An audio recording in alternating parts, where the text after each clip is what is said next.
perusahaan selalu berusaha menjaga kelangsungan hidup usahanya.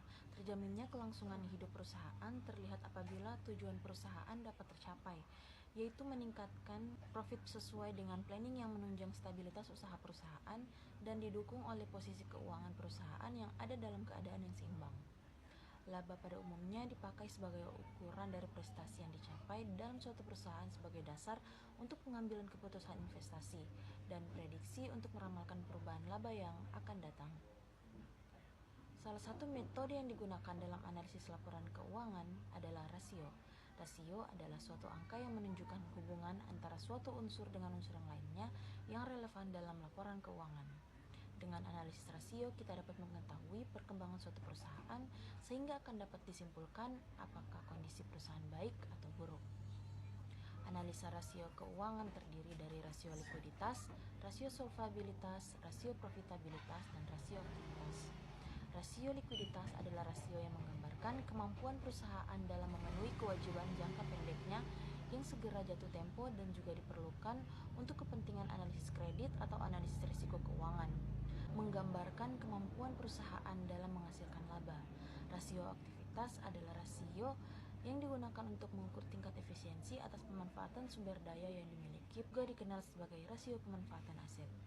Studi kasus laporan keuangan yang telah dipublikasikan oleh perusahaan melalui Bursa Efek Indonesia untuk dianalisis agar dapat memberikan informasi lebih rinci mengenai kinerja keuangan perusahaan yang telah dicapai oleh PT Indofood CBP Sukses Makmur Tbk, dan pada akhirnya juga dapat dipakai sebagai evaluasi terhadap efektivitas kegiatan perusahaan dalam mengelola seluruh aktiva yang ada untuk melihat kemampuan perusahaan dalam memperoleh laba.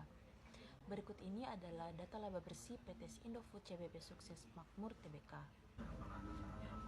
Terdapat beberapa tahun di sini dari tahun 2015, 2016, 2017, 2018, 19 sampai dengan 20.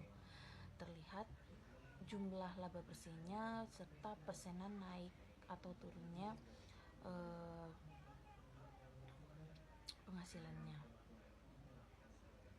Dilihat dari tabel 1 ini, pertumbuhan laba bersih yang diperoleh perusahaan semakin tahun semakin baik karena hampir setiap tahunnya mengalami peningkatan selama tahun 2016 sampai 2020. Walaupun pada tahun 2017 terjadi penurunan, juga di samping itu ada yang lebih menarik untuk diperhatikan. Pada tahun 2020 menjadi tahun terberat dalam sejarah modern karena pemerosotan ekonomi. Namun laba bersih PT Indofood CBP Sukses Makmur Tbk pada tahun 2020 terjadi peningkatan laba bersih yang signifikan di tengah COVID-19. Maka dari itu, penulis bertujuan untuk mengetahui bagaimana kinerja keuangan pada PT Indofood CBP Sukses Makmur Tbk apabila ditinjau dari rasio likuiditas, solvabilitas, profitabilitas, dan aktivitas.